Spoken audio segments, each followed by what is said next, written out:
आज मेरे पास में है Oppo Reno 14 और OnePlus 13S। ये स्मार्टफोन दोस्तों अपनी प्राइस के अंदर लगभग 10-12 हजार रुपए का फर्क रखते हैं, लेकिन ये वीडियो उनके लिए है जिनका बजट है लगभग 50 हजार का। उन्हें कंफ्यूजन हो रही है यार कि हमें 50 हजार रुपए लगाकर OnePlus का 13S लेना चाहिए या फिर कुछ पैसा बचाकर Reno 14 लेना चाहिए। क्या Reno 14 मेरे कम पैसे के अंदर भी उतना काम करवाएगा? कहीं मेरा पैसा बर्बाद तो नहीं हो जाएगा इसे लेने के अंदर, क्योंकि भाई ये महंगा स्मार्टफोन है, या फिर मुझे 12,000 रुपए बचाने चाहिए। चलिए बात करते हैं दोनों स्मार्टफोन का detail compare, build quality, display, performance, camera, और इसी के साथ में आपके लिए यहां पर वैल्यू फॉर मनी स्मार्टफोन कौन सा होगा, किस यूजर के लिए, किस यूज के हिसाब से कौन सा स्मार्टफोन बेटर है, पैसा लगाया जाए या फिर पैसा बचाया जाए, सारी जानकारी दोनों स्मार्टफोन का डिटेल कंपेयर। हेलो दोस्तों, मेरा नाम है दीपक। वीडियो को लाइक करके कमेंट कीजिए ताकि वीडियो की रीच आगे जा पाए। अगर आप नए हैं सब्सक्राइब कीजिए। चलिए, अगर हम बात कर रहे हैं डिस्प्ले के बारे में, Reno 14, देखो यार, कई लोग कहते हैं कि यहां पर 1.5 के AMOLED पैनल नहीं है, लेकिन मैं आपको क्लियर कर दूं दोस्तों कि Reno 14 के अंदर आपको है ना एक 1.5 के AMOLED पैनल मिलता है 120 हर्ट्ज की रिफ्रेश रेट के साथ में, 1200 निट्स की HBM वाइडबाइन L1 HDR10+ dual tone stereo speaker और एकदम है ना फ्लैट डिस्प्ले। अगर हम बात करें मान लो बेजल्स की, चिन्ह की, दोस्तों ये एकदम सिमेट्रिक है और बहुत ही कम है यार। अप्रोक्सीमेट आपको मिलता है यहां पर 94% का STB। अगर हम करते हैं मान लो media watching, content watching, YouTube, Netflix, Prime, यहां पर दोस्तों काफी अच्छे कलर्स निकल के आते हैं यार। मैं आपको दोनों का ना एक साथ दिखाऊंगा साइड बाय साइड। पहले हम बात करते हैं OnePlus 13S की। ये कंटेन करता है 1.5 के फ्लूइड AMOLED, लेकिन LTPO पैनल 1 से लेकर 120 हर्ट्ज तक आप इसे कंट्रोल कर सकते हैं, 1600 निट्स की HBM। बाकी ठीक है यार, वाइडबाइन L1 HDR10+ dual tone stereo speaker, और उसके दोस्तों आप देखिए बेजल्स वगैरह और भी ज्यादा कम है, यानी कि लगभग 95% से ऊपर मिलता है आपको यहां पर STB। और अगर हम बात करें मान लो दोनों का साइड बाय साइड, हम देखते हैं दोस्तों यूट्यूब, नेटफ्लिक्स, प्राइम, आप देख सकते हैं दोस्तों यहां पर कलर्स वगैरह के अंदर कोई दिन और रात का फर्क नहीं है। आपको यहां पर काफी अच्छी क्वालिटी देखने को मिल जाएगी। 4K HDR के अंदर भी आपको यहां पर काफी अच्छी क्वालिटी देखने को मिलती है। तो यार बहुत ही सीधी सी बात है कि अगर आपका मान लो डिस्प्ले का काम ज्यादा है, आपको ना मीडिया कंज्यूमिंग के हिसाब से स्मार्टफोन चाहिए, तो बहुत ही सीधी सी बात है, डिस्प्ले का काम अगर आपका ज्यादा है, आपको डिस्प्ले के हिसाब से स्मार्टफोन लेना है, तो पैसा बचाइए और Reno 14 लीजिए, जो कि आपका डिस्प्ले के अंदर बहुत अच्छा काम करवाएगा। चलिए दोस्तों, बात करते हैं दोनों स्मार्टफोन की परफॉर्मेंस की, स्पेक्स की, एंड्रॉइड के अपडेट की, गेमिंग की।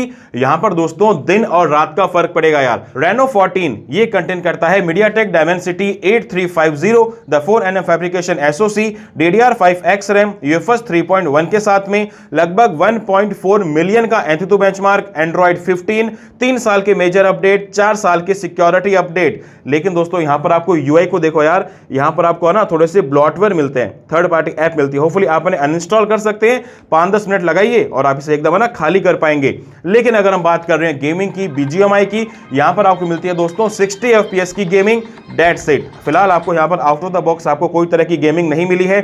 मैंने आपको इसकी लॉन्च से पहले वीडियो दी थी, और आज यानी कि मैं इसे लगभग 10-12 दिनों से ज्यादा हो गई मुझे यूज करते हुए, यहां पर आपको 90 FPS का फिलहाल यहां पर अपडेट देखने को नहीं मिला है। लेकिन हां, ये श्योरिटी है, श्योरिटी नहीं, एक कह सकते हैं कि चांसेस है कि यहां पर आपको 90 FPS का अपडेट देखने को मिल जाएगा, क्योंकि SoC कैपेबल है। बाकी स्मार्टफोन यार हीट वगैरह तो मुझे कोई इशू लगा नहीं। स्मार्टफोन में मान लो आप 1-1.5 घंटा अगर आप गेमिंग करते हैं कंटिन्यूअसली, तो यहां पर फ्रेम रेट भी काफी अच्छी मिल जाएगी और कोई तरह का हीटिंग इशू आपको यहां पर देखने को नहीं मिलेगा।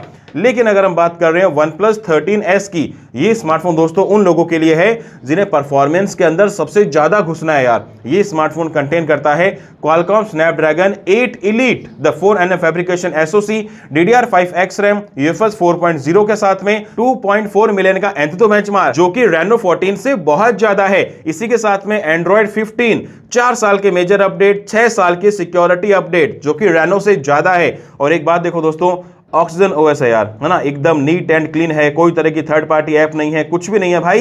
तो ये स्मार्टफोन आपका यूजर एक्सपीरियंस को ना थोड़ा सा बढ़ा सकता है। इसी के साथ में BGMI की बात करते हैं तो यहां पर आपको मिलती है 90 FPS की गेमिंग, और ये दोस्तों यहां पर आफ्टर एन अपडेट आपको 120 FPS पे चला जाएगा। प्लस यहां पर आपको एक कूलिंग चैम्बर भी मिलता है। लेकिन एक चीज है दोस्तों, ये स्मार्टफोन गेमिंग करने के बाद में थोड़ा सा हीटअप इश्यू क्रिएट करता है। हालांकि इसे कंट्रोल तो कर लेगा, लेकिन गर्म होता है यार। मैंने दोनों स्मार्टफोन को जैसे वन बाय वन मैंने इन्हें चेक किया, गेमिंग वगैरह किया, तो Reno 14 के मुकाबले मुझे OnePlus 13S थोड़ा सा गर्म होता हुआ दिखाई दिया। बहुत ही सीधी सी बात है। तो अगर हम मान लो बात कर रहे हैं परफॉर्मेंस की, एंथुतु बेंचमार्क की, एंड्रॉयड के अपडेट की, यूआई की, गेमिंग की, हर एक फैक्टर के अंदर दोस्तों Reno 14 से OnePlus 13S बहुत आगे है, लेकिन थोड़ा सा गर्म होता है। That's it। चलिए दोस्तों बात करते हैं दोनों स्मार्टफोन के कैमरा की, और यहां पर दोस्तों दिन और रात का फर्क पड़ेगा। अगर हम बात कर रहे हैं पहले 13S की, क्योंकि इसमें कुछ खास है नहीं यार, ये स्मार्टफोन कंटेन करता है 50 मेगापिक्सल्स का Sony Litia 700, 50 मेगापिक्सल्स का JN5 टेलीफोटो सेंसर जो कि सिर्फ 20x जूम करता है डिजिटली। और अगर हम बात कर रहे हैं सेल्फी की, 32 मेगापिक्सल्स का selfie camera, rear camera 4K 60 fps, front camera 4K 30 fps। बहुत ही सीधी सी बात है। और अगर मान लो यार इसकी क्वालिटी की बात कर रहे हैं ना, मैं यहां पर कुछ कैमरा के शॉट्स आपके साथ यहां पर शेयर कर दूंगा। आप देखिए दोस्तों कि देखो यार इसकी जो क्वालिटी है, देखो आपके सामने, आप चेकआउट कर लीजिए। मुझे उतना कुछ खास यहां पर लगा नहीं, है ना। रियर कैमरा के अंदर आपको मिल जाएगा HDR 60 fps, लेकिन फ्रंट कैमरा के अंदर आपको यहां पर HDR का ऑप्शन भी देखने को नहीं मिलता है। तो और बहुत ही बेसिक सा कैमरा है यार। परफॉर्मेंस जितनी ज्यादा अच्छी दी थी, उतना यहां पर कैमरा के अंदर कॉस्ट कटिंग कर दी गई है। लेकिन अगर हम बात कर रहे हैं Reno 14 की, ये स्मार्टफोन दोस्तों कंटेन करेगा 50 मेगापिक्सल्स का Sony IMX882, 50 मेगापिक्सल्स का 3x टेलीफोटो जो कि 120x तक डिजिटली जाता है, और ये काम करता है भाई 60x पे, 120x पे आपको जो फोटो है ना वो एकदम विजिबल रहती है। और 8 मेगापिक्सल्स का अल्ट्रा वाइड, 50 मेगापिक्सल्स का auto focus selfie camera, front end rear दोनों के अंदर 4K 60 fps जो कि OnePlus के अंदर नहीं है। इसी के साथ में HDR के अंदर भी 4K 60 fps front end rear दोनों के अंदर, जो कि OnePlus के अंदर फ्रंट के अंदर HDR नहीं है। इसी के साथ में अंडर वाटर वीडियोग्राफी करनी है 4K में दोस्तों, आप यहां पर कर सकते हैं भाई। और इसकी दोस्तों कैमरा के शॉट्स आप देखिए, मैं यहां पर आपको दिखा रहा हूं शॉट्स, प्लस आपको दोनों की है ना वीडियोग्राफी, फोटोग्राफी आपको यहां पर एक साथ भी दिखा दूंगा। आप देख सकते हैं दोस्तों कि जो Reno 14 है उसकी कैमरा क्वालिटी, कलर्स, पोर्ट्रेट के अंदर है ना, कलर बैलेंसिंग वगैरह दोस्तों यहां पर अच्छी की गई है। जबकि OnePlus 13 दिखाता है यार यहां पर कि कैमरा के अंदर थोड़ी सी कॉस्ट कटिंग चल रही है। तो बहुत ही सीधी सी बात है यार कि दोनों ही स्मार्टफोन के अंदर कैमरा के अंदर बहुत ही मेजर इशू है ना। Reno 14 के अंदर आपको कैमरा बहुत ही अच्छा देखने को मिलता है ना, एक मेजर फर्क है ना कि इशू, है ना। और ये जो OnePlus 13 है इसका दोस्तों कैमरा उतना अच्छा नहीं है, बहुत ही सीधी सी बात है। तो अगर मान लो आपका कैमरा का यूज है, उस केस के अंदर आपको OnePlus का स्मार्टफोन छोड़कर Reno 14 लेना चाहिए। बहुत ही सीधी सी बात है। चलिए दोस्तों अगर हम बात करें मान लो मेरे ओपिनियन की ना, देखो कुछ चीजें हैं यहां पर छोटी मोटी, वो आप चेकआउट कीजिए खुद। मैंने यहां पर मेजर बातें की है।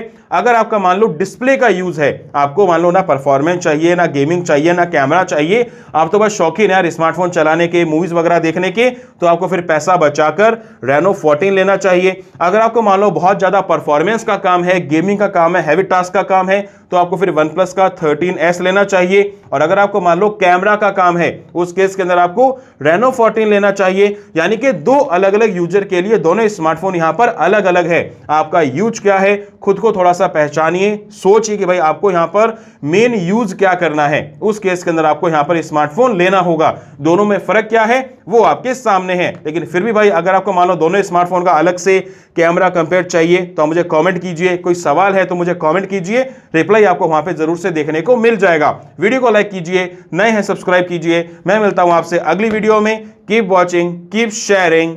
जय हिंद।